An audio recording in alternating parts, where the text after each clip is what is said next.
Good evening, ladies and gentlemen, and welcome to the SC2Improve Team League America, our first ever broadcast of this league in America. And I'm Wardy. With me tonight is Fear Dragon. Hello. Hello, how you doing, man? I'm fantastic. How are you? I'm doing awesome, because I believe that this is going to be the first StarCraft 2 Improve Team League America broadcast. Is that right? Yes, this is the first broadcast of our first league in America. This is the first time we've stepped foot over there, over in this continent. It's a long way, man. Yeah, man. There's an ocean between us, but even that can't keep us apart with StarCraft. There's an ocean between us, but StarCraft manages to bring us together, and you know, I feel like we've got a fantastic match to start us off with here tonight. It's Gravity and Integrity, two teams who I really feel are kind of staples in the NA scene. You know, if you ask the average NA player about either of these teams, they'll probably at least know who they are. They've seen some of their players around, so two real staples here to get going. And I don't really know who to favour going into this. I think I made a couple of predictions, but I think I said I came out like Gravity 4-2 or so. But realistically, I think that's just a bit of bias because I've seen Gravity play before, so I don't really know what to think. Do you have any opinions yourself, or? Yeah, I actually kind of agree with you. I think that you actually have a pretty good feel on this. A lot of people may say that Gravity would be one of the favored teams. I mean, they have a lot of really strong players. I also have my own biases because I've actually interacted a lot with, say, Team Gravity's Kraos. Obviously, also Demo is a really, really strong player. They have a bunch of other great players. Now, that isn't to take anything away from Integrity Gaming, though, because Integrity Gaming, I feel like Integrity Gaming hasn't made as much of a name for themselves as a team, so much as they have some really great players who have actually put their names out there, you know, such as HTW. There's always Gemini, who every single person who ever has looked at any single content on Reddit or Team Liquid related to Liquid Hero, they know who Gemini is, because he's always the highest rated comment on Team Liquid. He's always the most commenting person in any thread related to Liquid Hero. He's definitely a Liquid Hero fanboy, but he's also a pretty good player, as it go figure. So, you know, I think that this, as you're saying, 4-2, I think that's actually a pretty good maybe prediction for the series.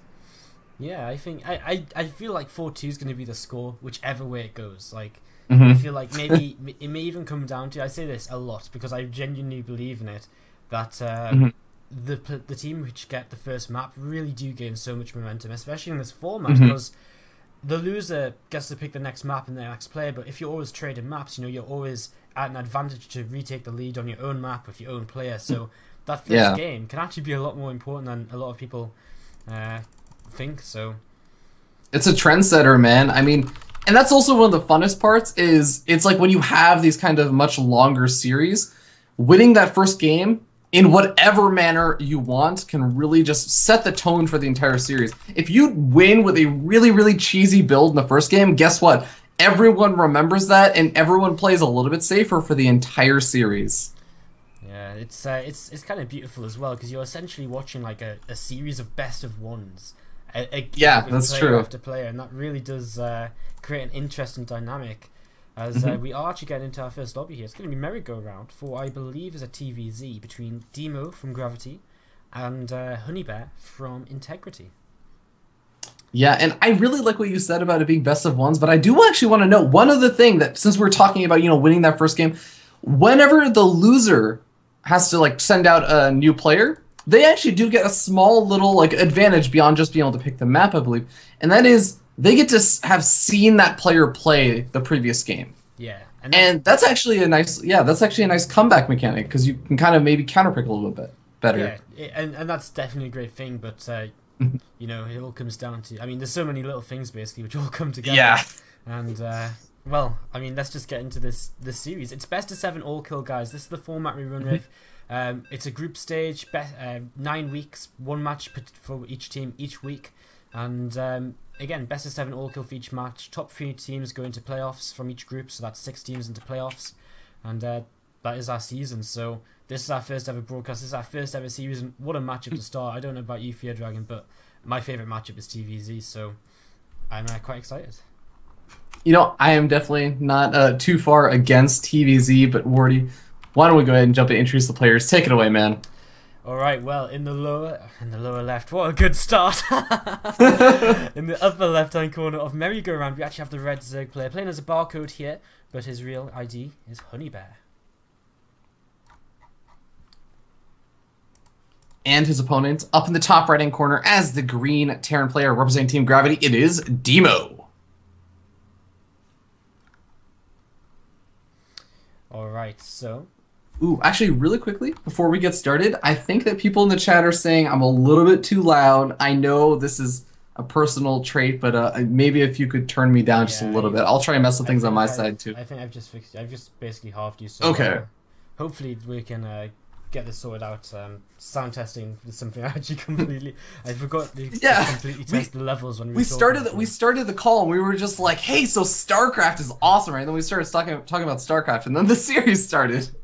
So yeah, so basically there's a 2-minute delay on the stream, guys, so I fixed it now, and if you guys let me know in the chat ASAP once it's been fixed from this point, I'll try and fix it again if it's too low, too high, or whatever. So hopefully we'll find a nice little balance here in the end as we start again to this game. Pretty standard opening though, no proxy racks or anything like that, just going to be a Reaper play from Demo, it would seem. Yeah, and not anything like a super duper early gas guys or like a gas before barracks or anything. So I definitely agree with you. Probably going to be some sort of Reaper play. Now, hatchery going down for, of course, our barcode Zerg player over here, who I believe that we introduced as Honey Bear. So, I mean, here's the thing right now, Ward, is that Merry-Go-Round is not a map like many other maps in the map pool. No. So what exactly do you think about like this map in TVZ particularly? I think the free player aspect of it doesn't really affect too much, really. You know, the getting the Overlord Scout straight away, you know, it doesn't really have that much of a factor in anything. I think the real thing is the third base is really actually quite hard to take for the Zerg player.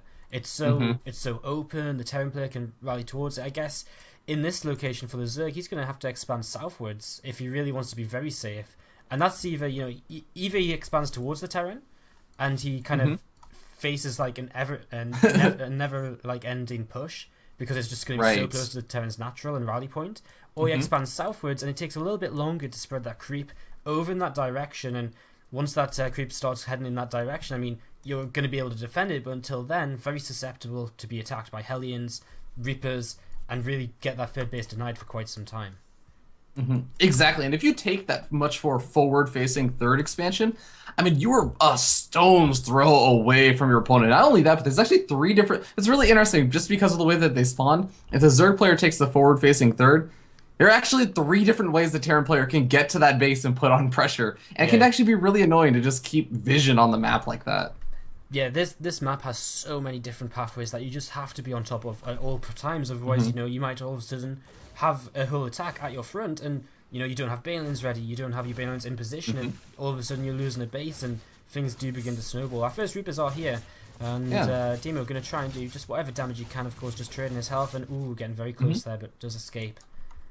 I'm actually pretty impressed right now with Honey Bear's control during this defense. I mean, he hasn't lost a single unit. Usually, when the second Reaper arrives, you're kind of scared because you're losing, not drones, because most players have really gotten really good with their control, don't really lose too many drones, but you lose Zerglings. Not a single Zergling has even fallen so far. Yeah, definitely, and you can see he's continuing here. Now, the real thing he's going to be looking for is the kill on this Queen, because he's added a third Reaper on, and the third Reaper really does allow you to continue the aggression much more than just the 2 Reapers, and that's exactly what he's going for here. Great control, great predictions, and he will secure that kill. And now the Zerg starts to go. Yeah, killing that Queen is definitely worth a lot more than killing any of these Zerglings, although I like that we already see Honey Bear with another Queen kind of popping out over here. It's going to allow him to not really miss out too much on terms of larva injects, although the Queen does need to get back on creep to do so. Third Queen out as well. Now, where do we go from here? I mean, we actually have Honey Bear with a decent number of Zerglings and actually is still making more.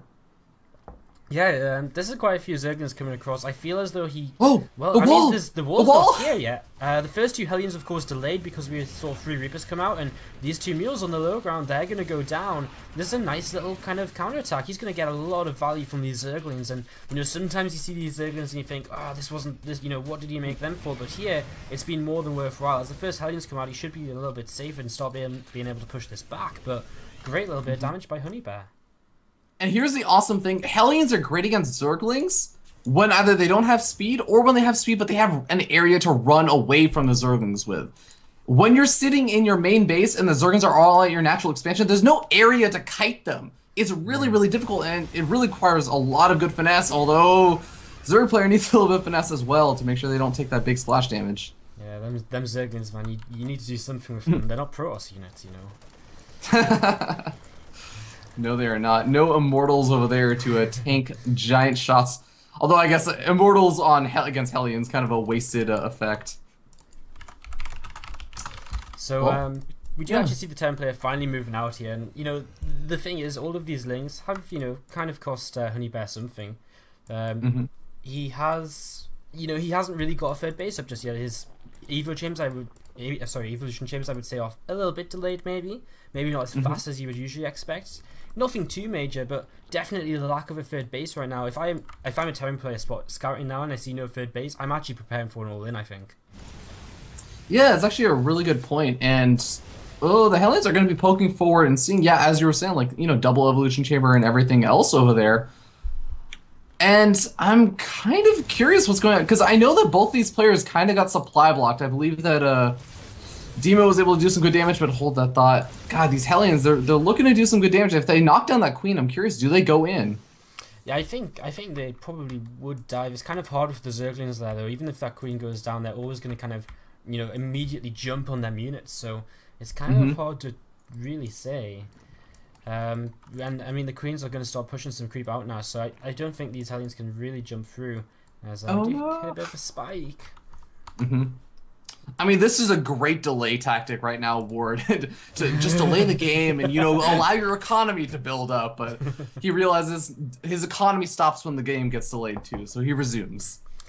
Yeah, so we're back in, and I mean, these Hellions, of course, now their job is to basically deny creep, and that's 2 creep tumors straight away, so it is slowing down the creep already. And I mean, this is going to be a roach timing. We see 1-1 on the way, something we see actually Violet do quite a lot. I believe he did it a couple of times in WCS America last night. So yeah, I mean, the roach time is on the way, but it's not going to be as crisp as you might really expect, and that can really have a big difference, because our Terran player, he's already producing from 3 barracks. He's got engineering base up, and he's going to have medevacs out. Like, that's a big difference to what the Terran should usually have at this point. Yeah, both of these players have already been sort of thrown off their standard builds. Obviously, Honeybear was able to throw Demo off with that big Zergling run by, but I mean, Honeybear had to produce all those Zerglings. That also delayed himself, and he actually got supply block for a good bit of time because Demo was able to snipe a couple of Overlords. Yeah, these Hellions still dancing with the Queens, and the Queens continue to just creep up, so he's going to lose one here without a transfuse. Doesn't even get a Reaper for his efforts. But, so good control by Demo. I like just always being poking forward. He's always basically checking because he's pretty much at the edge of the creep. He's pretty sure there's nothing actually coming out on the map to kill him, at least quite yet. Now, there is a ton of roaches here, but there's been no way for him to really identify that until just now when he sees it with the watchtower. Yeah, I mean, he must have had some indication of saying, like, as we were saying before, like, that third base so late, but he's actually charging out really far away. I don't really like the fact that he was trying to engage out in the middle of the map. I think... Oh man, do you think he can even defend this third expansion? I don't think he can defend the third. Maybe if he pulls the SCVs, attacks with the SCVs and the units. But no, I think he needs to stand strong at this bunker. His SCVs will come in to help a little bit, and it looks as though the Terran player will push this back. Hasn't really taken too many losses, I assume, just yet. Can't really run down into the concave of roaches, and has abandoned that third base completely now. Yeah, I mean, both of these players are sitting at 1-1, so I mean, the upgrades are relatively even. That extra armor upgrade not going to be helping out super much against these Marines with 1-1. But Demo's not going for a drop, and I think this could work out well if Honeybear continued the aggression, but Honeybear is actually retreating back home. He's kind of saying, okay, time to throw down a Baneling Nest, think about 2-2, maybe think about some lair tech soon. And I think that this should be able to be shut down relatively easily. Yeah, there's no units in position just yet, and it depends where the medevac drops. I think the medevac, if it dropped to the kind of to the side of the base and then stimmed in, would have done a bit more maybe. But he's going to get a few workers here before some roaches really show up to turn this away. Drones! Drones! It's not safe yet! No, it's not. No drones. You must hate as a drone if you get told to just go back there. You can see with your own eyes it's not safe, but you're like, I've just got to do it, man. That's like the firemen. It's like there's still a fire going on. And it's like, okay, guys, it's safe to go back in. It's like there's still smoke coming out of the building. Wait, it's like, no, just trust us. Just trust us. This drop comes back in, but I mean, Roach is more than in position right now. Yeah, I feel like Demo didn't really take too much damage altogether from that push. He lost. I think he lost 13 workers in total. So he didn't really take too much. It was maybe a bit greedy of him to take his third base when he saw how delayed the third base of his opponent was. But, you know, he didn't really lose the game because of it right now. And, you know, right now he's in a really good position as well. I mean, Roach Bane isn't the best of compositions, of course. It's very low tech, and it really relies on swarming your opponent. And right now he doesn't really have those swarmy numbers, I don't feel. Yeah, I really like what Demo's doing with his drop. He's being so annoying, because really, what anti-air is there besides just the queens? I mean, we haven't seen any real lair tech besides Roach Speed. I don't even know if I would qualify that as lair tech. There's nothing to punch the meta back. This is a style which was popular for a long time. I think it was like the first. I think it was when we had like Snoot versus Tasia in Home Story Cup finals, and Snoot loved this style, and you know it kind of fell off. And then Hyun came back for a while and used this, but it kind of fell off again because Terrence just kind of realized, well, I just defend and don't attack you for a change, and all of a sudden you're stuck with this kind of fairly useless army. Terran player maybe caught a bit off guard here. He's kind of got units all over the place as the Zerg comes to the middle of the map. Ooh, Siege is sieging up, and yeah, Demo's a little bit far out from the rest of his army. It's pretty split up. The Banelings are now coming in, and they're gonna be looking for some pretty good connections, but Demo's trying to kite away. He's doing a decent job splitting, but there's just way too many units over here. There really is, and I mean, that's what we're talking about with the Swarm. There's just so much, and I mean, that was probably one of the better fights Demo could take. I mean, he maybe wasn't sieged up so brilliantly, but, you know, he was off creep. Then Balin's were really kind of rolling a long way before connecting. He's trying to hold on to his third base once again here. These Balin's rolling in, clearing out the few Marines which are kind of straddling in from the main base. I mean, this should get cleaned up. Oh, Balin's in the middle line. Ooh. Oh, wow. They just walked all the way over there, and they managed to get some pretty decent hits. The Roaches contain a little bit more aggression, but it looks like this is going to get cleaned up eventually. There's still some more units from Honey Bear moving into the third expansion, but there is a bunker over there. I mean, there's a pretty decent wall going up. I feel like Demo should be able to stabilize. How much damage did he really end up taking during that? He lost about another 6 workers or so. I thought it would have been a few more, but I mean, honestly, not so much. He really has stabilized during this time, and I mean, I think that's what you could probably call a bit of an overcommitment by Honey Bear. I mean, he's in this situation where he won a fight fairly convincingly, but with this composition he's playing, he can't just then swarm on forward and kill off his opponent. He needs to really remax and just, you know, then as soon as he's maxed out again, hit with absolutely everything at the same time. Demo even taking a 4th base right now. That's how little damage he took just then. Yeah, and exactly as you were saying, like, you can't just go ahead and like put on a little pressure and then like be okay. Like, you have to do some big damage over there. And he tried to go for it by going over the natural expansion, but that's the problem. He pressures the third. He can't really do anything once the command center lifts off. He maybe manages to kill a couple of the workers as they're retreating, but then he tries to go to the natural expansion and it becomes an overextension. So I really wish that... Oh, there's actually a drop going on in the main base, so forget everything I was saying. Drop in the main base, it won't get the lair as the Roaches come in plenty of time, I would say. There's a drop also at the third, though, and this is 4 Marauders. They will target down a hatchery very quickly. Transfuser's coming down on it, but already below half health, and I think this may fall. It will fall. Those Marauders, and wow, the Queen just got enough energy to transfuse. Could have saved it for maybe a couple more seconds. Maybe would have been able to save it. But the Marines are back in the main base. Demo is actually just pulling Honey Bear apart right now. He's going after all the drones, and there after that, he might go for the lair. And yeah, he's gonna do it.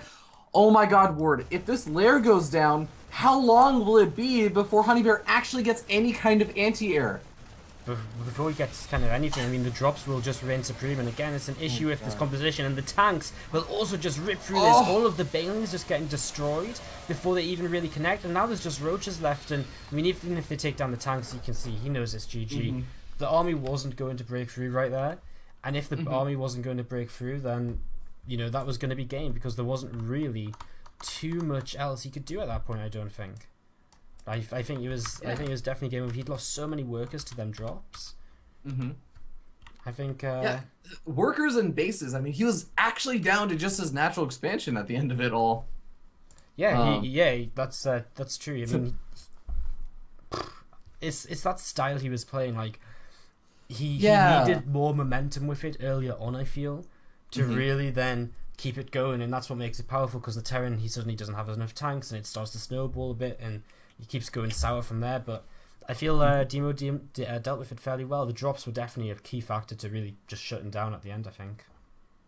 Oh, definitely. I think that was enormous. And I don't even know if it was a big identification of what exactly Honey Bear was going for with a very Roach, Zergling, Baneling heavy style, no real Hydralisks or Infestors or Mutalisks or Corruptors, nothing that really deals with the medevac itself, which was the big problem, right? Because every single time Demo would drop his units, do some decent damage, and then pick up as soon as all the units were actually over there.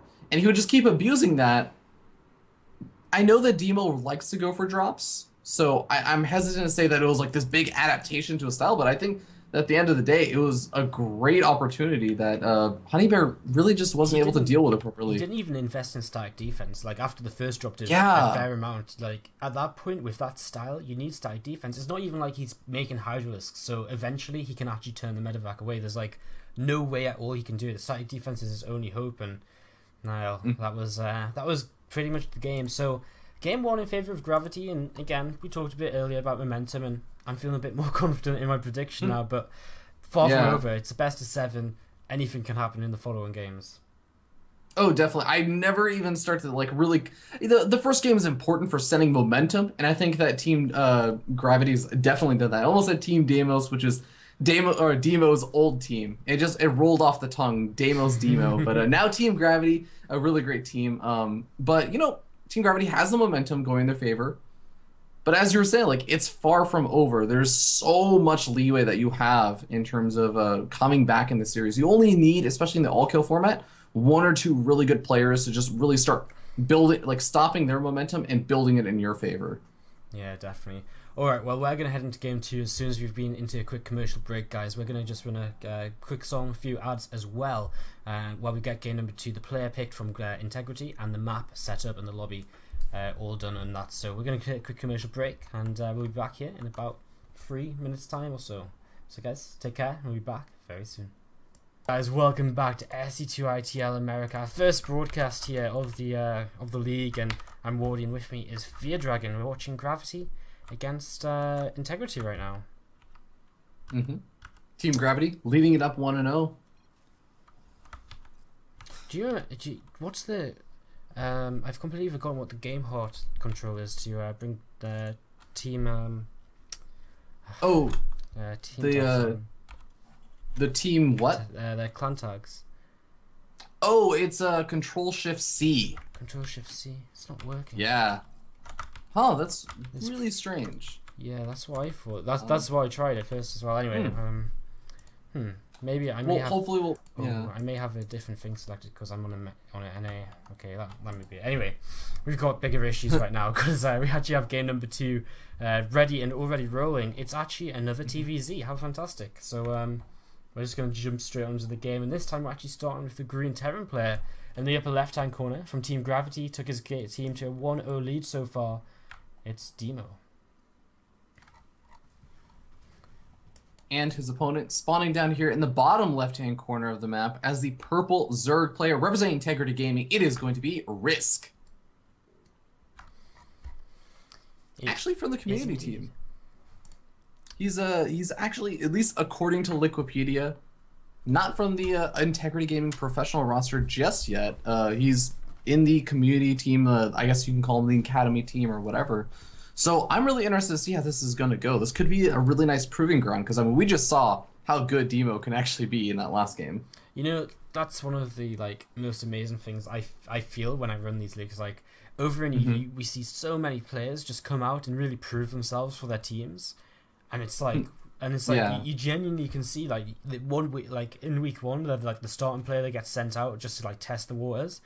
By the end of the league, they're actually coming out as the second, third player to try and pull some maps up. It's kind of crazy. So Risk getting an opportunity here for Integrity, and yeah, Frost, a good map for TVZ. I feel maybe not the best positions for our Zerg, but you know, in general, any position on Frost is pretty balanced in the long run. I think everyone would agree. Yeah, it's kind of interesting because we see that this is a TVZ, and it's already sort of interesting that Integrity Gaming is sending out a Zerg player once again, 2 games in a row. And oftentimes you end up seeing oh, well, we tried a Zerg player against this Terran player. We'll try a Protoss player next time or something. But no, we're actually not seeing any of that. And that, I guess, maybe speaks to a little bit of confidence from Integrity Gaming about Risk's play and ZVT. And again, he did pick the map as well, I believe. Yeah.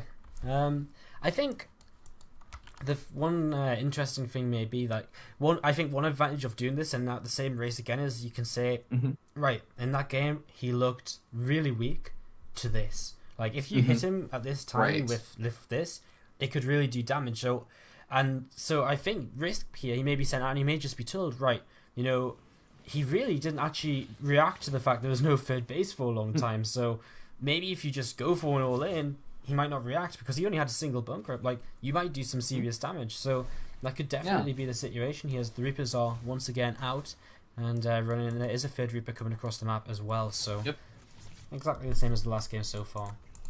Yeah, exact same opening coming out from Demo. Risk is doing a good job. I really like the positioning of those Zerglings on the high ground, just ready to intercept those Reapers. I think Reaper tried to pop up there once, didn't do so well for his health, but his 3 Reapers looking like they may be able to get one of these Queen kills, gets one of them to half health. Yeah, and that's always going to be a little bit of a worry for Risk here. It's always going to be on his mind, but look at this, preempting the Reapers just coming up here, spreading his creep between the natural and the main, so important as well to be able to get these Queens the mobility they need to really deal with this, to be able to keep up the injects to a decent level as well. However, he has just left his guard down there. I was praising him, and then boom, loses the Queen. The exact moment that those other 2 Queens try and preempt the Reapers going into the natural expansion, 3 Reapers come back into the main base and snipe it off, and actually get a Spine Crawler, no cancel on that. That is actually super duper annoying, but whoa, Ward. There's a layer finishing up right now. There is indeed, and you know, he's seen it though, like he knows what's up, and you know, he's going to be able to react to this, and you know, the proper reaction to this is don't skimp out on your barracks for too long, just get your barracks down, get some Marines out, and not much can really kill you, because this earlier layer cannot be a full Nidus network. Like, you know, what are you going to put in it? It has to be for the Spire, and that's what we see coming down. But I'm a little bit worried for him. I mean, 2-base Spire, if you don't do some damage with it, you generally end up behind. However, we do see Double Evo already coming down, so I guess his upgrades won't be that far behind. Yeah, I'm sort of surprised that, I mean, Demo must either be a much better player than I, which is obviously true, but there's also like a bit of questioning in my mind of, you know, you've seen an early layer, but I really feel like he should be scouting for the gas geysers, because that is the difference between, say, like a Nidus Worm play, or, you know, an early Spire play, or even just a 2-base Swarm Host play or something. I at this point, I'd even like him to just throw the Reapers into the natural, like all of them, just throw them in to see another 2 gas. Because he scanned the main, so anything that's hidden is in the natural, and even the gas, even if he didn't see that Spire, you know, just seeing the gas is pretty much a tell for him. And Bane Nest already on the way down, so you Risk is just playing this fairly safely. He'll have money for 7 to 8 meters, depends if he starts the upgrade. But I don't think they'll do too much damage. You always see a ton of Widow Mines for Demo. Oh my god. Well, the Widow Mines are all actually placed at the natural expansion's like front. So they're not actually in the mineral line or anything. And do we actually? I don't think we have an engineering bay down. Oh no, sorry. No, wait. Yeah, two engineering bays just finished up. So he has opportunity to make the turrets, but when is he actually going to start those? Yeah, you know, usually the thing that really does affect the Zerg player when they go for this is the lateness of their upgrades, and that's the advantage the Terran can really play out. But they're really not here. They're actually just ahead of the Terran players. So I don't actually really mind this so much. You know, he's getting his third base down. It may not have been as quickly as he maybe could have got it in a different scenario, but I don't think he's necessarily in a bad position. As long as he can get... I mean, he's going to have Mutas in a minute to clean up this Reaper and Hellions if he needs to. In fact, the Mutas already on the way across the map.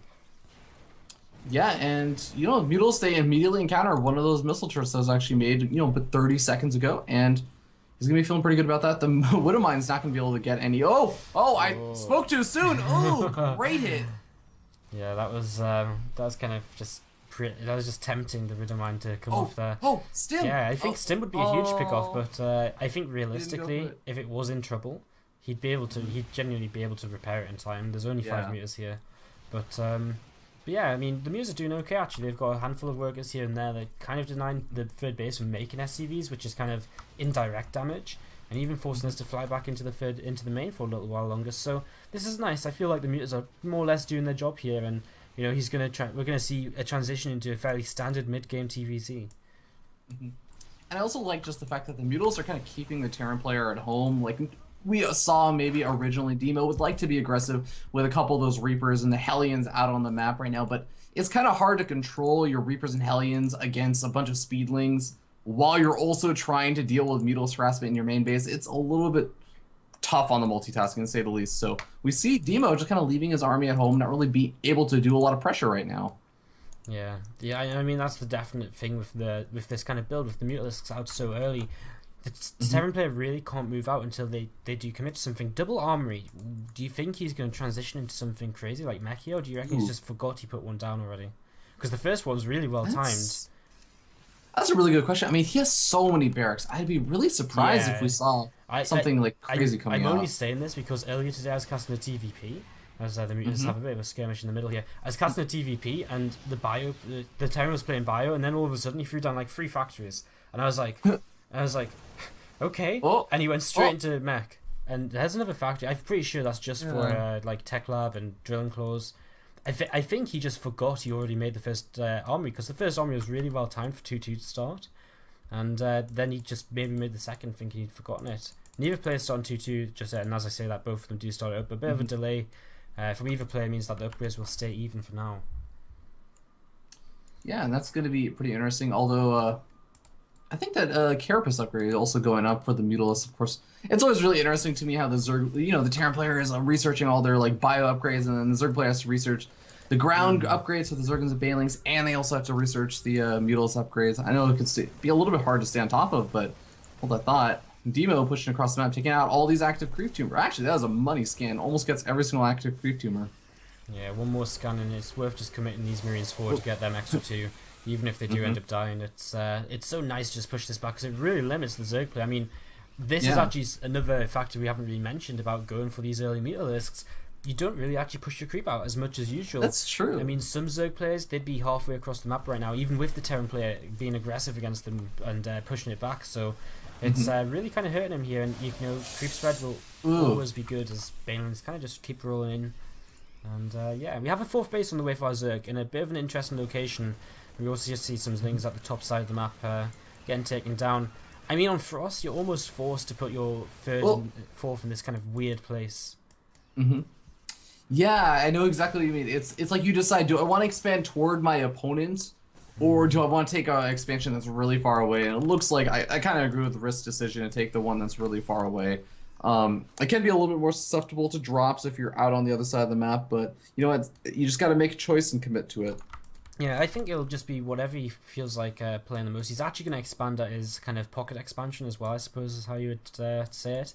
And so he's going to kind of double expand, so if one dies, he's got the other.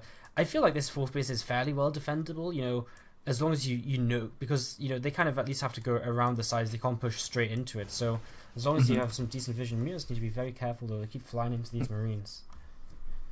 Yeah, I have to say, though, he has done a pretty good job keeping those Mutals alive. So far throughout the entire game, I remember, he's had these Mutals for a long time. He's only lost 3. And he's also been able to do some good damage, so I'm kind of liking risk control of the Mutals so far. Yeah, he's definitely doing a good job. I don't know what I was going to say. I'd really like the Terran player to start really pushing now. Maybe even load up a drop. I mean, he sees the Mutas to the right-hand side. And, now there's the perfect opportunity. As the Mutas literally play the fight, it's the perfect opportunity to drop the left-hand side of the map. There's nothing to stop him doing that right now. And, a double drop in the natural right now would be devastating. Spire, Baneling Nest going down. I mean, he maybe doesn't know that they're all there. But it's definitely a possibility that he should be testing, I feel. Nice bit of Baneling usage, though. That's really going to force a lot of scans from our Terran, and generally buys the Zerg a lot of time as well. Yeah, exactly. I love seeing the broad Baneling plays, and looks like the Terran player, Demo, has managed to find this one expansion over here, but this is exactly what you were talking about before, right? There's the expansion toward the bottom right corner, and there's an expansion that's a little bit more forward-facing. Demo spots this one, takes it out and thinks, awesome, I just killed a base. Guess what? There's still a 4th expansion going up in the bottom right corner. He's got his own 4th base on the way up, so I mean, he will be feeling pretty good right now. With a lot of missile turrets, might I add. Yeah, a ton of missile turrets, just completely defending the Mutalisk threat. He actually finds with a drop the base at the bottom, but there's units here to defend. If the creep was pushed out further, this base, which has just died, would be so much more easily defendable. The Terran player would not have been able to come all this way forward, and that may have been part of his decision to actually take the base to the bottom right instead first. It's also going to make this defense right over here very, very difficult as Demo starts to push into that expansion. At the same time, the Mutals on the other side of the map encountering all of the missile turrets, and I don't know, they have their work cut out for them right now, Ward, because they really need to be over here defending against this assault going on. And this real, only like very important mining base. He's trading like a base for a base here, but realistically, I mean, he'll be very lucky if he actually kills this planetary fortress. I mean, these mules and SCVs should have been repairing it already, I feel. Yeah. And you know, I feel like he's kind of got very lucky with that. There wasn't a wave of reinforcements just popping out of barracks already. So, very interesting. We do see a drop in the natural. That gets cleaned up. Yeah, the mules are actually doing some good damage now over here, taking out the SCVs, building additional command centers out in the middle of the map, but this is becoming like a really weird base trade situation. Oh, Widowmine's gonna be able to go off on a lot of these Zergons over on the bottom side of the map, but it looks like Demo's still able to hold strong, just has so many. There's a lot of Burrowed Banelings actually right over this army, not quite on top of them. This is it's kind of weird. I'm struggling to actually see where Risk's army supply is, because it seems like he has nothing at home. He only has the mutas on the other side of the map. Yeah. It's there's so many mines for the Terran player though, and you know, if you can catch them, oh my god, the mutas are dead. Oh. Oh my god, that was terrible. And oh god, the Widowmines are now gonna go off on the mutalists. And I think with that, I think with that, every Zerg player watching has cringed and felt like, oh, and more mutas die. Okay, this is the end. I mean, when the Terran player's in this kind of position with a minefield set up at your third base, essentially, it's more or less game over anyway, usually, but that was a spectacular way to go out, I think, by Risk. Fourth expansion up for the Terran player, Demo. He's mining, he's splitting like a madman, and he's going to force out the GG from Team Integrity Gaming, bringing this to a 2-0. 2-0 indeed, and I mean, just solid play. I mean, even though the initial aggression didn't really do anything with their mutas, I don't necessarily think the Zerg player fell behind in any way, but the Terran found other ways to actually abuse it. I think maybe he didn't look like he was behind, but the lack of creep spread has definitely hurt him in that game. That was overall really kind of... It's so interesting. It's almost like Zerg. You always talk about how Zerg have like this extra like resource of larva. I like to also think of like creep almost as an extra resource of like how many active creep tumors do you actually have? Because when the Terran player is like scanning, they're doing like this big damage to your creep spread. That makes it so much harder to defend, to be aggressive with a lot of your units, and where you have to be a lot more picky about where you take your engagements. And I think that, as you were saying, like that was the thing, one of the big things he sacrificed to go for those earlier mutalists, not necessarily sacrificing as much of his economy as maybe or at least I initially was thinking, but it really did kind of set him back in terms of where you could take those engagements. I guess sometimes it's kind of okay because you're using the mutalisks to control the map a lot earlier than, say, the creep. But in this situation, it just seems he then never got his creep, and that was really a kind of game-ending factor. Like, just there was one point. Creep. There was one point where I think he was starting to push out some of those active creep tumors. Scanned and got all the tumors. Exactly. Yeah. Demo did like the nice little push out and just did a really good job like zoning those mutals out. Like the mutals were able to do an okay amount of damage, but it wasn't enough to keep Demo at home for like an extended period of time. Yeah, definitely. All right, but hey, you know what? We've seen Merry-Go-Round, we've seen Frost. We still have quite a few maps left over. 5 different maps, I believe. Ultrazine Stronghold, Habitation Station, King Sejong Station, Overgrowth, and Way Station. So, Ward, let me ask you, if you can pick any race, any map to deal with Demo, what would you do as Integrity Gaming? Pick anything that's not a Zerg player. And I think we were discussing their roster before. They don't have a Terran, so I think they've got to throw out a Protoss player, and maybe just something big. Just allow the Protoss player, maybe Altazim. You know, as long as you defend the drops there, you can get your bases up nice and easily. And generally, most people would say that would favor a Protoss player. So, yeah, that'd be my pick. Yeah, so maybe like Gemini or Curse from their Protoss roster. I don't know. So it's interesting because initially when we made when I looked at their Team Liquid Liquipedia roster, I was looking at just their professional team. But we just saw that Risk from exactly. So we could actually see there are a couple of Terrans on the Academy team. There's Optimus Prime, not to be mixed up with Polt, who used to be known as Optimus Prime. That's an old name, isn't it? Polt is on their team. What? Maybe in then they also have Yeah, I'm Eurotrash. I've actually seen I'm Eurotrash around. I think he's actually a pretty decent player. So maybe they'll send him out. Arca also maybe a good choice. They've got possibilities here, so we'll see who they do pick after we've gone into a quick commercial break. But before we do that, guys, we would like to shout out our sponsors. We have two main sponsors for the league. The first of them is Let's Kung Fu, and basically just an awesome guy who runs a YouTube channel, and he just loves to sponsor StarCraft. And there's not much more to say, but if you want to say thanks to him or say just head on over to youtube.com/filthyrake.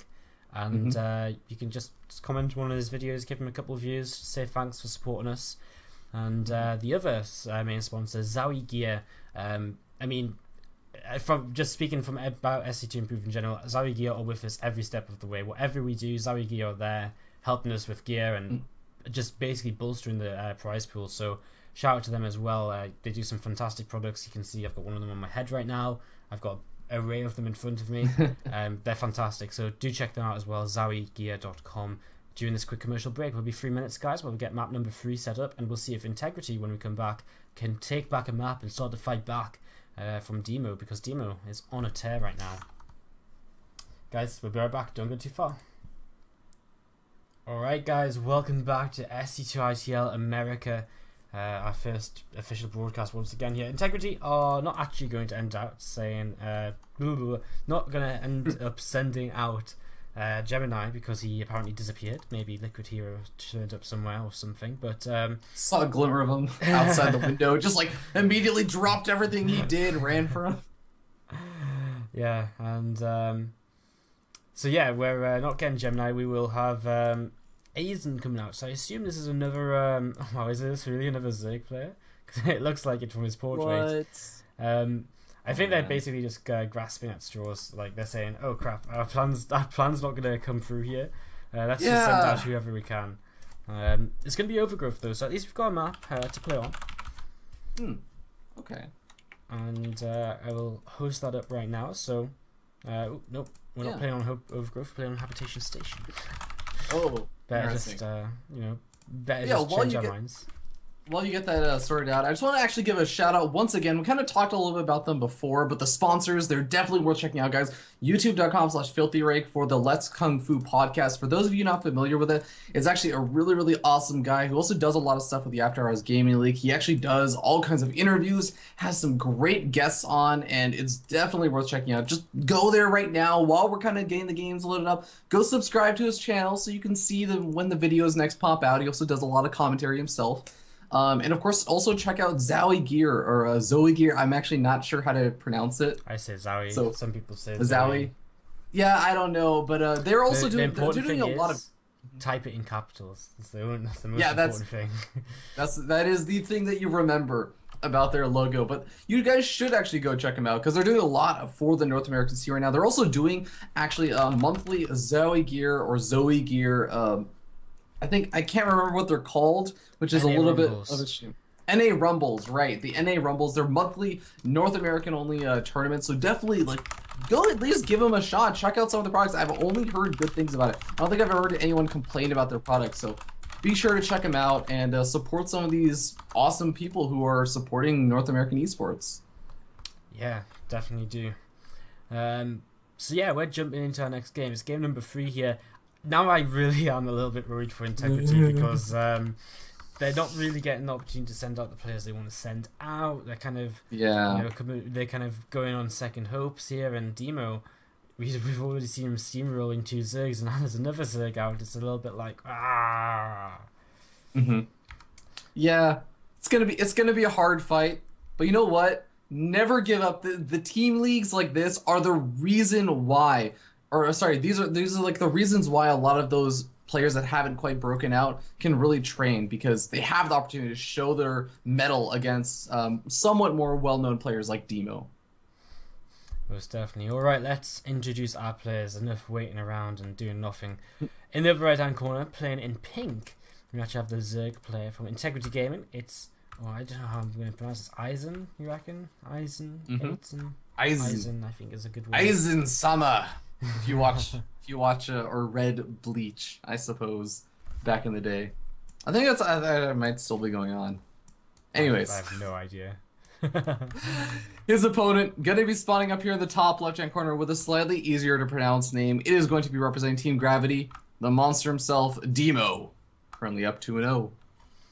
Yeah, really carrying his team right now, and I mean, what a start to the season an all kill would be, not just for Demo, but for Team Gravity as a whole. I mean, let me put it this way: in EU this season, in both groups, we had three-way ties for the final spot in the playoffs, and it came down to map score. Wow. So you know, every 4-0 you can get is gonna be like, yes, this is really, really, this is kind of really awesome. So a 4-0 would be great for Gravity, not so great for Integrity though, of course. Yeah, an all kill is always better, both for pride, for map score, for everything, than, you know, winning like 4-1 or 4-2 or even 4-3. Yeah. So it's gonna be interesting. But okay, we've seen Demo play this matchup twice now on 2 different maps. What do you think about his playstyle and everything? Because he's also opened up the same way. I'd be actually surprised if we don't see a 3 Reaper opening this game. I think more than I'm not gonna lie, I haven't really realized how Demo's been playing, because we've talked so much about what the Zergs have been doing. Because Demo's just played very standard, whereas the Zerg players have been like, right, I'm gonna roach opening and play roach bling ling, or I'm going to 2 base me. We haven't just seen a Zerg player go up to the 3 bases as usual and just head into the mid game with no kind of gimmicky stuff. You know, we haven't seen just a mutiling bling player. So yeah, I think Demo's just going to play the same style, because he's just going to say, well, you know, I haven't even been testing a true, well, you know, I guess we've seen macro games, but in a true mutiling bling game. So I think you'll just start with the 3 Reapers again and just see how it goes, see what you can do, and just see what the Zerg player throws at him.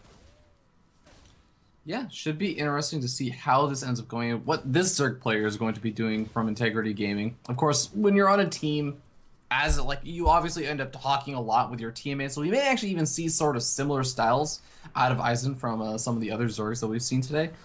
But, you know, the Reapers are actually doing a pretty good job. They're actually doing a lot more damage in the early game than they have done in any of the other games. I think that's a lot of this comes down to the fact that on this map he hasn't had to scout where his opponent is, and he's always left that to the Reaper. So the first Reaper has never actually gotten in there before the second Reaper has arrived. Whereas on this map, of course, it has. So he's been able to do a little bit more damage a little bit sooner than on the other maps, as this first Reaper does just back away, and that Queen already very low on HP. I bet any money that will end up dying in this game with that third Reaper joining up here. But a lot of Lings, wow. Oh my god, Ward, it is not normal to see 26 Zerglings in the production tab at this time in the game. And with the Baneling that's coming out, I mean, we might have a little bit of gas being mined, but this is not any kind of fast layer tech. I don't think this is going to go to layer tech in this game. No, and this is just another kind of different thing a Zerg player is going to throw at Demo, and is this going to be the one to break him?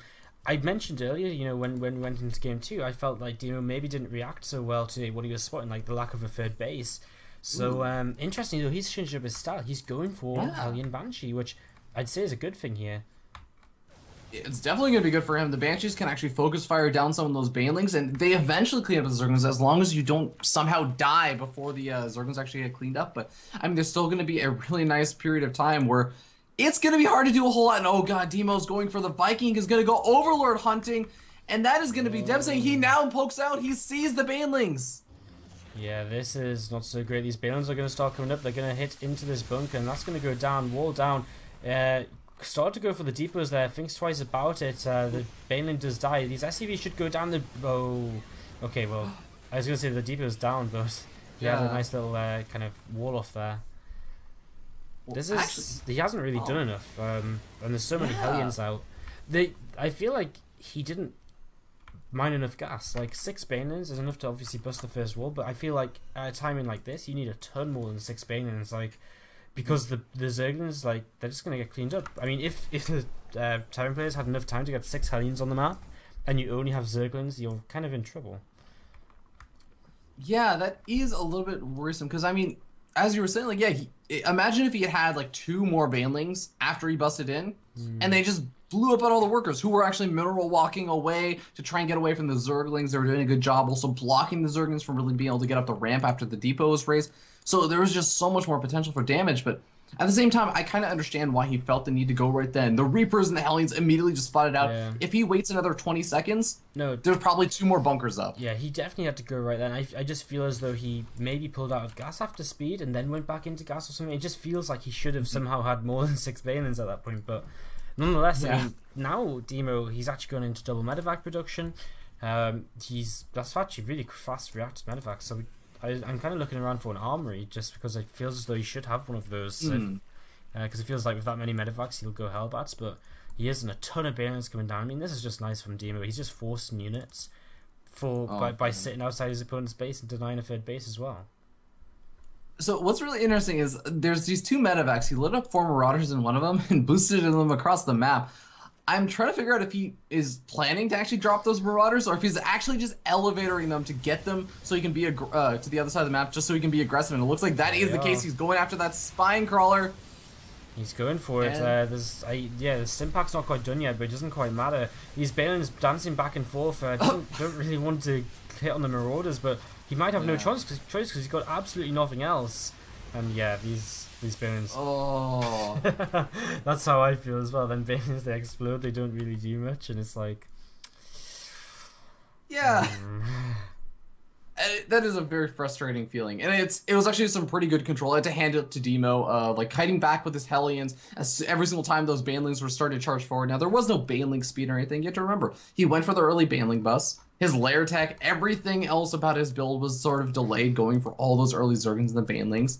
So there wasn't going to be a lot of creep spread. There wasn't going to be some sort of early Baneling speed or anything. It's going to be a really hard defense at that point. Yeah, it's it's a hard defense. He did an all-in. It's an all-in for a reason, and it's because he, without any damage done, you're going to die to a follow-up attack more or less because you've committed so much to it. And well, that's Demo just again showing his dominance here as he takes Gravity onto match point. Like 1 more map now. Oh even have man! To Demo to do it. They've got after Demo, they've got 3 other players who can try and take down the ace player of Integrity Gaming. So wow, I mean, what a fantastic position to be in. This is the ideal situation you could open up in week 1 of the SC2Improve Team League because you set the pace. You say like, okay, look, we're not a team to be messed around with.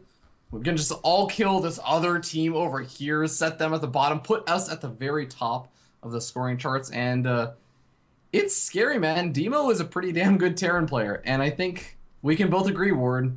Don't send out another Zerg player, Team Integrity. Don't do it. That's what I'm thinking, but I'm seeing here in the channel, Pandavermi, he was a Zerg player, and he might just be their last hope. It may not be the lineup they wanted to send out, but it might be the lineup they have to. Maybe they just send out a Zerg player who doesn't do something gimmicky. He just plays a straight-up game, and maybe he can win. Because, I mean, we genuinely haven't seen Demo just playing a standard Mutilating Bling game. It may be his weakest part. Maybe he's really good at like defending all these funny things in TVZ, but when it comes to like a standard game, he's like, oh man, this is like the worst part of the matchup for me. Yeah, it could be. Maybe that's what we see here, but well, I guess we'll get confirmation in a few minutes whether it will be Pandavermi coming out. It's really hard though. Right? Yeah, exactly. It's really hard though because let's say Pandavermi just manages to bring it to that late game and just wins with some super duper solid play. Awesome. He now has to go through 3 more Team Gravity players. And that's a really, really arduous task. So, I mean, you kind of have to wonder, like, are you fighting right now to try and win the series for the reverse all-kill? Or are you winning just to, like, try and stop it from being an all-kill at all? Because there's, like, obviously the pride on the line, maybe a little bit of the map score, which can factor in, but when you're picking a player to try and win do a reverse all-kill, you can't pick a player that just does something sort of gimmicky. Like, if they have a Protoss player that they can still field or something, you can't just send out a Protoss player that just relies on gimmicks. You can't win 4 games with gimmicks. Yeah, I think at this point you have to say, the difference between losing 1-4 and 0-4 is very minimal. Yeah. And I think at this point you say, right, we just go for the straight out victory. We'll find out who this next player final play from Integrity Gaming will be in the next few moments, guys. We're going to jump to a quick commercial break. In the break, if you're enjoying the show, you can hit the follow button on Twitch, see when we go live. We've got a bunch of SC2ITL America broadcasts coming up this week. Tomorrow we're going to be casting Seed versus Solaris, which should be pretty cool. And on Saturday we're casting Root versus Miraculous Gaming, which should be fantastic as well. So yeah, hit the follow button. You'll see when we go live with those. We'll be back in 3 minutes time with game number 4, and we'll see if Demo can complete his all kill or if Gravity will start a defense. Comes down to game number 4 right now, and Integrity gonna have to really dig deep here. Panda Bear Me, their player, gonna have to really dig deep to pull this off. I could not agree more, Ward. I mean, it's not only their last chance for Team Integrity Gaming to do a reverse all kill to stop this monster Demo, but they're sending out another Zerg player. They are insistent to say, you know what, our Zerg players are better than your Terran players at ZVT. And you know what? If there's one thing they proved today, it's that they can win a ZVT. Exactly. And you know what, Ward, I just got to say, if there's one Zerg player on Team Integrity that I really trust to try and take this series, or take this game at least against Demo, I think Panda Bear Me would be one of my top choices. Yeah, I mean, looking at their roster, Panda Bear Me seems to be their strongest Zerg player, I would say. So I think it's pretty fair to assume he's got the best shot out of anyone to do this. But can he take down Demo? Well, there's only one way to truly find out, and that is to just head into the game, see what happens. In the upper left-hand corner to start us off is the player we've just been talking about from Integrity Gaming in the yellow. It's Panda Bear Me. Ooh, just got that in before the pause.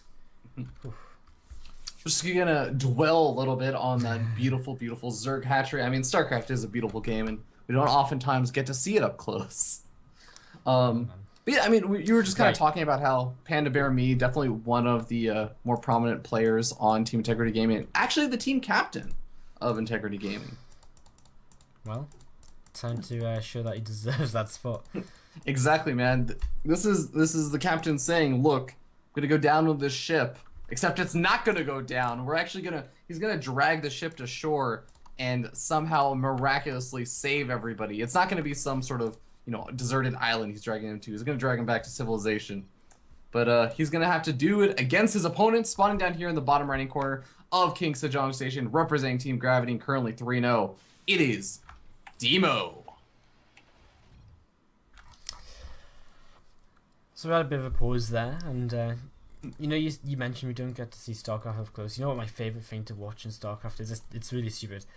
Zerglings attacking rocks. Like, because I feel like we see Zerglings attacking things all the time, but you never truly just get to appreciate the Zergling attack animation. It's pretty... it's more interesting than you think. That's actually really interesting. I really hope now that we get to see some of those rocks taken out. I mean, there is actually an opportunity for rocks to get knocked down on this map, but I'll definitely have to pay attention to that next time. It's just weird because like it's one of them things which happens all the time, and then when you stop and think about it, you're like, wow, that's how a Zergling eats things. that is really interesting, huh? I think one of my favorite. And I'm not just saying that because it's 2 AM and I'm tired. I've said that in many casts before, and many people you have the esports dedication, man. You definitely have the esports dedication. But Reaper's coming in over here from Demo. Let's see how much damage it manages to do. Second Reaper, and actually a third Reaper on the way. So Demo keeping it the same. Why change what isn't broken? It's been working, man. I mean, in fairness, he did change up the last game a little bit. He added that starport on a lot faster. So, I mean, in TVZ, ooh, Panda Bear Me shown some good like skill and actually almost getting surrounds, and he still has not lost any of those Zerglings, taking a good amount of damage on them, but honestly, he's doing a pretty good job so far. Yeah, I mean, these Reapers are taking a lot of damage, not getting anywhere near as much damage as previously, and maybe the size of the map has something to do with this. I mean, it's quite a long distance for the Reapers to run across with all the twists and the turns, so yeah, quite interesting as the Reapers poke up again, and again, you know, we were just talking about the variety in TVZ. I mean, there's not really any other way you can open. I mean, if the 3 Reapers just a stylistic thing instead of 2 Reapers. I mean, we're basically going to see Reaper Hellion anyway, so I think changing it up with adding a starport fast is pretty much the only thing you really can do. Unless we maybe see a Hellbound, that would be cool. Oh, that would be scary, man. That was the word I'm thinking about because I know a lot of Zerg players have still been complaining so much about that sort of very fast Hellbat drop or Hellbat push, I should say. That is some Terran players have been doing. But Starport is going down. This is interesting. Tech Lab also going down next to Tech Lab going down next to the Starport. Could we be seeing Banshees coming out? I thought he put down a Tech Lab next to the Starport last time, and he still didn't make a Banshee. Really? Huh. I'm pretty sure about it, and there's a Marine to start up, but which means I don't know, because I feel like last time I said it's going to be Hellion Banshee because I saw a Tech Lab next to the Starport, but then we didn't. But it would be weird not to. Maybe I'm imagining things. We'll see if the Starport lifts or not. No, there's a Viking. Same build as last game, actually.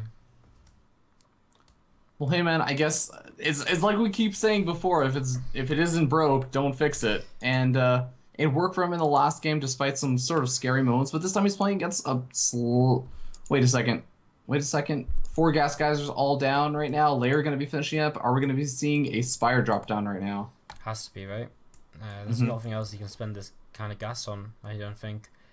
You know, I mean, Aspire against an early Starport is almost always a good thing because you can shut down whatever air units are coming towards you.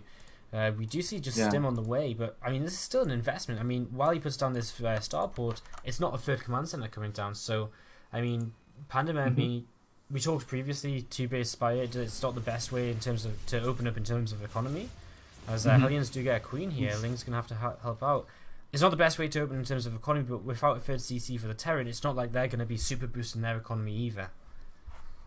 Yeah, that's a really fair point. And Demo's looking to try and just put on a good bit of pressure over here. I mean, he has a lot of Hellions, and there's no use to defend. There's a Spore Caller down because I think that Panda Bear had an Overlord when the Starport was there, saw the Tech Lab, and thought, you must be going for Banshees. Yeah. No, it's not at all. Some Lings do spawn out of some eggs, some more Lings coming down. I mean, this is just a saving grace for him, but I mean, he's in trouble. He's already lost a fair few drones, I think about 9, maybe even 10, 10 in total. These Lings will now chase, but still, they get one more Hellion. They can't really chase too much more, I don't think. Well, maybe they can, depends on the control of 2 more Hellions. I think he's actually going for a bit of a surround. No, he's going to maybe go for a counterattack? Surround? Surround. Surround, who gets it. This is nice. Oh, that is really actually... nice. That's beautiful for Panda Bear. I mean, it's going to allow him to finally breathe a little bit of a sigh of relief. That almost makes it kind of okay to have lost the drones. Like, I mean, it's not nice to lose the drones, but it's at least he finally killed off the Hellions. Oh, he's going to get into the natural too. This is a bit of a mistake by his opponent. Into the main. Oh, he's going to get into the main base. Wow, he keeps getting worse and worse. So he's going to get some counter damage done here as well. So this isn't also bad all of a sudden for Pandemon. He really is going to come back into this in a little way. He kills off 4 workers, so I mean, yeah, does start to even this up. Tries to hide a few Lings to the side, but I mean, they're pretty much spotted immediately and killed off. Yeah. First minute's on the way. Sorry. He sees that. What's actually interesting is he didn't see the armory down at the natural expansion. That may or may not be like a bit of a reveal or anything. I'm not entirely sure. I mean, engineering bays are down, so +1/+1 is coming out. So maybe he should be thinking about +2 coming out afterwards. But I don't know. Marauders just got picked off in a medevac, and now these Hellions are going to fly across the map into Mutalisks. This has turned out to be pretty good for our Zerg player here. He's a very scary start, definitely, but he's really starting to come into his element here, completely shutting down all of this aggression with these early Mutalisks, and I don't think Demo saw this coming at all in this game, because otherwise I think he would have built a lot more anti-air in terms of his army. Well, I mean, realistically, right now, the anti-air is 2 Marines for Demo. That is his anti-air. He's building 1 Marine at a time right now until these barracks finally finish up, and yeah, he finally gets the reactor done. He's got a ton of turrets out of the natural, actually. Like, he's got 4 turrets. I also got to hand it to him. He does have Stim finished up because he got that early Tech Lab on the barracks. Yeah, he's got Stim. You know how good Stim Marines are. Keeps this turret alive with a repair as well. Not quite enough meters to just bring that down. So, you know, we're not going to see these meters just end the game because of lack of anti-air, but they have an opportunity to do some damage here and there. And our Zerg players actually have a fairly decent supply lead. So, but this time there is a pretty late upgrades. The melee upgrades are pretty late for Panda Bear. Yeah. It's also like he's already done a little bit of damage by forcing out 4 missile turrets of the natural expansion, 3 or 4 in the main base as well. So as long as he does a good job of keeping these beetles alive, making sure that they're alive to maybe pick off drops and such, I think he's actually done okay for himself. Yeah, I definitely think we're going to head into a pretty even game altogether here. Again, the only difference will be between these two guys for quite a lot of this will probably be the lack of upgrades for the Zerg player, or the delayed upgrades for the Zerg player. And we know how devastating Terran upgrade leads can be, and it's going to be even more devastating in this game, so that's something that could really hinder Pandemremy as the game goes on. He's going to have to really keep the Terran player back with these Mutalisks. Yeah, it's going to be a little bit scary, but I have to actually hand it to Pandemremy. He's also actually getting a nice little spread of creep across the map slowly but surely. Third expansion trying to be established over here for Demo. He finally does have the Marine count to push these Mutalisks back, but actually, yeah, what are these Mutalisks really going to do? Are they going to go back to the natural expansion and deal with the 4 missile turrets, or are they going to deal with all these Marines at the third? This is actually a pretty safe third. Yeah, even the main base is safe. There's another 4 missile turrets, and there's not really that number of meters where you can just all of a sudden boom, missile turret down, boom, missile turret down. So he has to be very careful with where he actually does decide to commit. Yeah, Mutale's still going to be useful for picking off these medevacs that could be very vulnerable as Demo's looking to push across the map. Look at these train lanes. Oh my god. Oh, I love the positioning of them. I mean, without a scan, he's going to lose a lot. Oh! Wow. Wow. Great play from Demo over there, just being really on top of it. He actually may have seen the little hint when you're... you actually can see a little bit of the burrow, for those of you who don't know. It's a small little subtle thing on the map. Continue to scan here. I mean, he now he's seen some. He's always going to scan wherever he moves because he doesn't want to get caught out by any Baneling mines. So... big chunk of Lings though heading down south. They're going to come in towards this third base, I assume, but plenty of units still back at home for Demo. Should be able to deal with this fairly easily. Interesting 4th base for a Zerg player, actually. You know, usually we'd see them just continuing to expand towards the right because the creep's already there, but he's going to expand to the left, and that might catch our Terran player a little bit off guard. He might not expect that. He might not spot this for a little while. I think it's also nice because, you know, speaking of creep, yeah, you do kind of want to expand in the area where you have creep, but the hatchery actually helps the creep spread a little bit as well. So he's actually going to get creep spread along both sort of angles by expanding to that location. Yeah, that's a really good point. He's going to have a lot of just map control in general with this.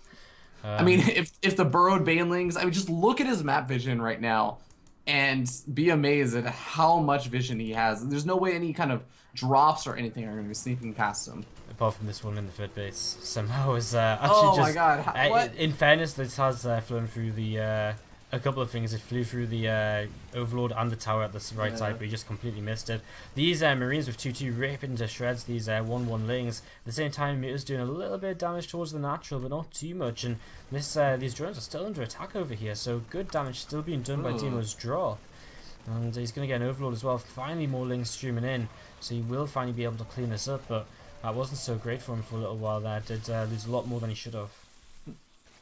Yeah, there's a funny little SCV spazzing out at the 3rd of Demo. It's trapped between the mineral line and the missile turret, but the other missile turrets are going to get repaired back up. Yeah, that SCV is having a party time, man. He's on some sort of drug. I don't even know what kind of drug he's on. He's loving it, man. It's them minerals. He maybe hates them or something.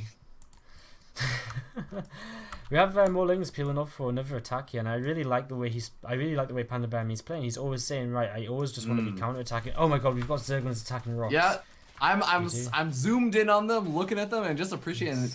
Yeah, that is. It's like they're pouncing every single time on them. But they're very agile.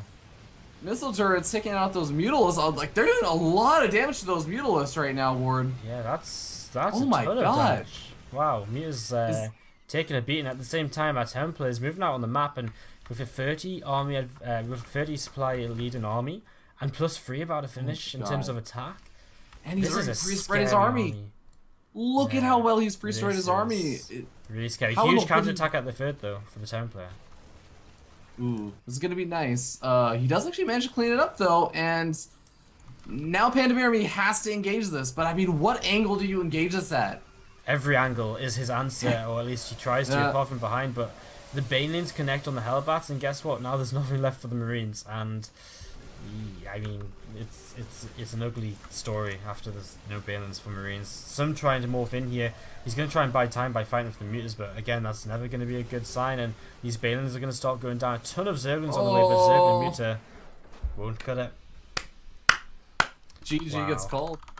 And Devo gets the all kill on Team Integrity Gaming. I mean, Integrity Gaming, I saw in the chat, Hanjun, who I think is from Integrity Gaming, saying, look, it's not that we're trying to prove that we're the best, that we can beat Devo in a ZVT, which obviously has been proven to be a very difficult task.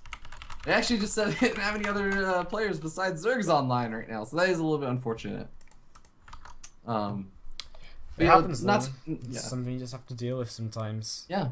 Not to take away at all. I think that both teams did play really, really well. We saw some it just games. is... Yeah, it's a little bit painful when there's just that one player that you just can't seem to take down. And, you know, we kind of talked... Demo, I think, is a player that at least I feel a little bit more familiar with. I think that he is a name that is out there as a pretty good player in the North American scene. But, I mean, he's definitely impressing a lot of other people, I'm sure, here in the StarCraft 2 Improved Team League. I want to say it's probably his first time playing in this league. It will be in America. He'll have played in Europe. Yeah. Definitely played in Europe. I casted him last night in Europe, so...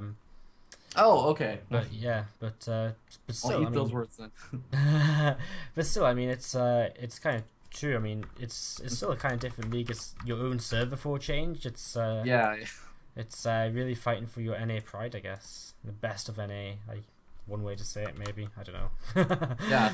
I mean, Team Gravity is definitely up there. They're one of the top North American teams. I think probably the two teams that they are probably a little bit concerned about is Root and IVD, but beyond that, I feel like they have a really good shot, or at least an even playing field or advantage over every other team right now. So I think that Team Gravity really showing their strong colors over here in the first week of the SC2Improve Team League. Yeah, definitely. Yeah, really strong performance from Demo, especially here. I'm going to just throw up on the screen right now for you guys the current, what I'm going to call the grids of the league, and you know, it doesn't really tell us too much quite yet because it's a little bit empty, but basically we've just got a few results in here. So Gravity, you can see, has won 4-0 against Integrity in Group A. Also in Group A, the result we have is 4-3 for Rip Z's against Microgamers. Now, we were talking about this earlier. That's a huge victory for Rip Z's. That is an enormous victory. Rip Z's is probably a team that actually, you know, unless you're really paying attention to a lot of the other teams participating in some of these team leagues, you might not be familiar with them. They're actually a great group of guys over from the Something Awful forum. If you're familiar with what somethingawful.com is, or .net, I can't remember. I can never remember that. But, I mean, I think that the result from there was a overwhelmingly great performance from Jimmy, who's a Terran player from the UK. England? Yeah. UK, yeah. And he's a really, really great player. Definitely one to look out for, because Microgamers is a pretty damn solid team. Yeah, man, really solid. I mean, they said they weren't messing around either. They sent out a good couple, 2 or 3 of their Koreans. So, really, really great start for Ripsies. Hopefully, as time goes on, as we get more results, you'll be able to generally get a pretty good idea of, you know, who's doing well and who's not doing so well from these grids. But they're a bit empty right now. In Group B as well, we had one result so far, and that's IVD with a 4-0 over Rebirth. We were saying as well before, not really too surprised by that. Yeah, not to take away from Rebirth, but IVD has honestly just been I mean, they won actually the Deimos Esports Team League against Root Gaming and against fantastic players. They are actually just probably one of the top North American teams, hands down. So, not to take away from Rebirth. I'm sure Rebirth showed some pretty good games there. Yeah. All right. So, I mean, that's pretty much it from us for tonight. I'll be back tomorrow with Seed versus Solaris. I don't know if I'll be joined by anyone yet, but we will see. I may try. It'll be a little bit loud because, of course, for those of you in America, it's going to be the 4th of July. 4th of July. But you know what? Those fireworks celebrations, if I do get to join you tomorrow, Ward, they're just going to build up the excitement and the hype. You're going to be thinking that Widowmine shots are going off left and right, but no, it's just going to be people blowing stuff up outside my window. Man, you know, I just think it's going to be such a great match as well. Like Seed, Solaris, are the new team. We've never really seen them in action as a team. Yeah, that's a good point. And they're going up against Seed, and you know, Seed's an academy team, and a lot of people might just write them off from the get-go. But I mean, let's be realistic here. No. They have a strong bunch of players, especially even if a couple of their EU players can come along and play. They are going to be a real danger as well. So yeah, I just want to say, like, the Seed players, I've seen some of these players. I think it was Mighty Kiwi who actually managed to like beat Sage, Root Sage, and I was just like, oh my god, that was really impressive. And it wasn't like some sort of totally gimmicky game. Like, he actually just played really freaking well. Seed went 3-4 against Microgamers as well in the SC2CTL bracket. And I mean, that's, again, we were just saying Microgamers are probably one of the favourites to maybe make top 3, top 4, definitely playoffs, because they are just such a strong team, even being upset in this first week. So really, I mean, a result like that shows that Seed can take down a lot of these teams and really give anyone a run for their money. Yeah, I think that on a good day, Seed has the potential to beat any one of the teams, but they really have to. It's interesting because, again, they are the academy team, and I have also seen them sort of flop some days. It really can be a little bit hit or miss for them, so I'm really looking forward to that series. There's also some great, only a few actually players on Solaris right now, but those players on there are pretty damn good as well. Guitar Cheese, Jon Snow, Silky, and Padre, I believe, is actually their whole roster. I may have missed one. Yeah, person. I think it's so I mean, they don't really actually have that much depth in different like players, but they have good. It's about quality, not quantity, ladies and gentlemen. Definitely is. Alright, so that'll be coming up tomorrow, and on Saturday we will clash with WCS America, but I couldn't resist bringing myself to cast Root versus Miraculous Gaming, because that should be a fantastic match as well. So that's the schedule. If you want to know when we go live, then hit follow on the Twitch channel. You'll be able to get a notification when we are live. Or if Twitter's more your thing, you can follow us at SC2_Improve. And of course, check out Fear Dragon on Twitter as well, at FearDragon64, if you want to keep up to date on what he's up to and what he is casting. And final word from me will just be check out our website as well, SC2Improve.net. We're putting out a bunch of content over there. We've got a preview for all of the matches we're streaming this week, so that's up on the homepage already, so you can go check that out. And once again, shout out to our sponsors, Let's Kung Fu and Zari Gear. Fear Dragon, any final words to lead us out here tonight? Yeah, I actually just want to give a couple of words. First of all, I want to thank you, Ward, for putting on the America Team League for the SC2Improve. It's awesome. You guys have been doing a great job with the EU one, and it's amazing to see you here in the first week. I'm so privileged that I get to cast here with you for the first week, and thank you so much for putting it on. And guys, I want to also give a huge thank you. You already kind of said it, but to the sponsors, because they are the people that make this kind of stuff happen. There's been an enormous, I believe, response with just improving the prize pool and everything for this League for America. Just to put into perspective, I came into this putting on $200 and not having a product sponsor. And we now have $800 in prize money for the Team League. We have $500 of products, and we have $200, which I don't even know what to do with, because we've just got $200 left over somewhere. So we're actually going to be, I'm still thinking what to do with it, but we're going to put on some kind of tournament to do with teams in the Team League, but not actually part of the Team League. So that'll be coming probably midway through the season or so. So it's, again, but thanks to the sponsors, because it was all really crazy, the response we got. And you know, if you're feeling kind, if you've really enjoyed the show, you can donate as well. It should be scrolling through the screen as we go, but bit.ly/SC2ITL America will take you to the donation link, and all donations go towards the donation incentives, which you can find on our website as well. The next donation goal is $25 away, where we'll be giving away a mouse pad at the end of the season. So there you go. Hey man, there are mouse pads that cost more than $25.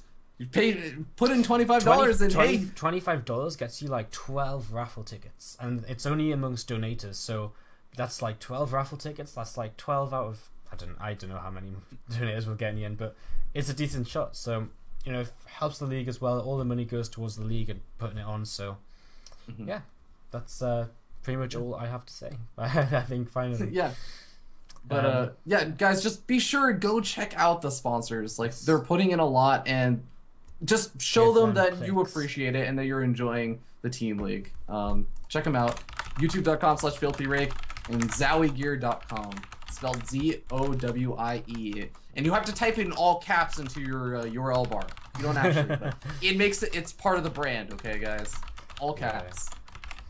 Alright guys, again, thank you very much for tuning in, and have a fantastic night, have a fantastic 4th of July tomorrow as well. I suppose I should get used to saying American things. And again, have a fantastic night. Congratulations to Gravity for their 4-0 victory here, getting a great start to their campaign in SC2ITL America. Guys, thanks for tuning in, and we'll see you all tomorrow.